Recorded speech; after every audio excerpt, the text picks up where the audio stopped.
Hi there, I'm Jen, this is Remembered Reads, and this is going to be the end of days tag. I was tagged by Jim from Jim's Books, Reading and Stuff, and this tag was created by Bob the Bookerer. I will link to both of their videos below. Question number 1 is prophecy, a book that contains a prophecy or promise, whether it comes to pass or not.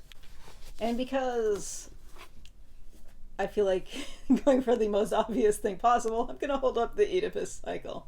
Oedipus, his parents, they were told that he would kill his father and marry his mother, and lo and behold, he did.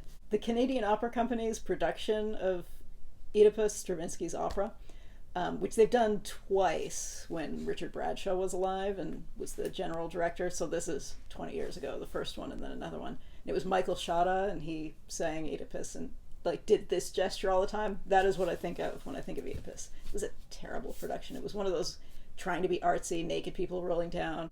That has nothing to do with the question. You did not need to hear me complain about that opera.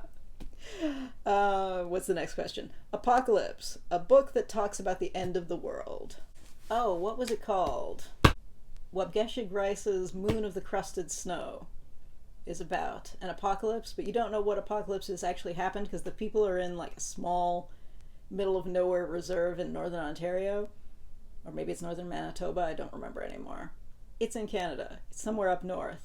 Civilization has collapsed, but because they're in the middle of nowhere, they don't really know at first, which I think is an interesting take on the average apocalyptic story, which starts in a city with people panicking. So, that one.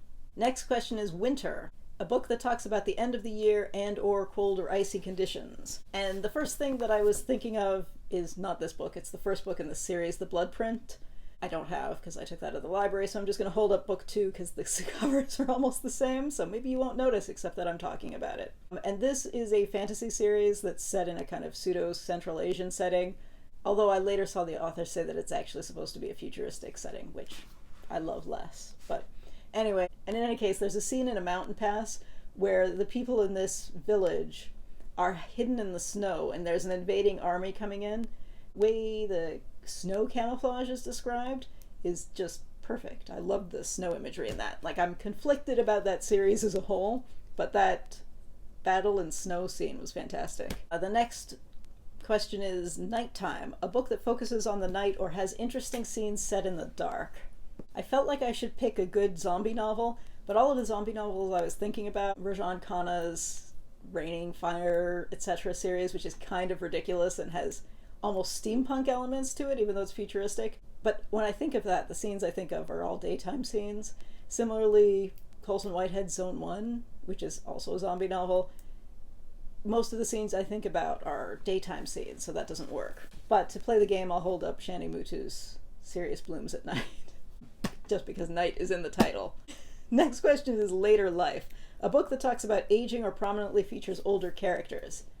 And a book that I just read the other day, which is Sinan Antoon's The Baghdad Eucharist, is following 2 characters through 24 hours of their lives, one of whom is an 80-something man who is thinking about his position in history and might be sinking into nostalgia in his later years and what it means to have outlived the life that you thought you were going to have and whatnot. The final question is Until the End of My Days, a book that you think will stick with you for life and or that you can imagine rereading and still getting a lot from.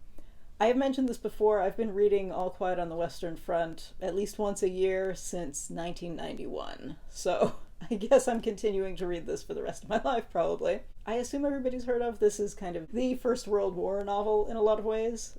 If you haven't read it, you should. Because do I get something different every time, or am I sinking into nostalgia, like the character that I just talked about? I don't know. That's deeper than I wanted to get into. I'm gonna tag Sandy from Misreads a Lot, just because when I dropped a bunch of books, which I may have cut out, I dropped them on the 1001 Nights that I had up because of her video. So clearly that's a sign that I'm supposed to tag her. And also, if you're watching this and you would like to be tagged, please consider yourself tagged. You don't need to be tagged to do these. And yeah, that's it for now. Ciao, and maybe Happy New Year, because I don't know when I'm going to post this, but if it's almost New Year's, Happy New Year.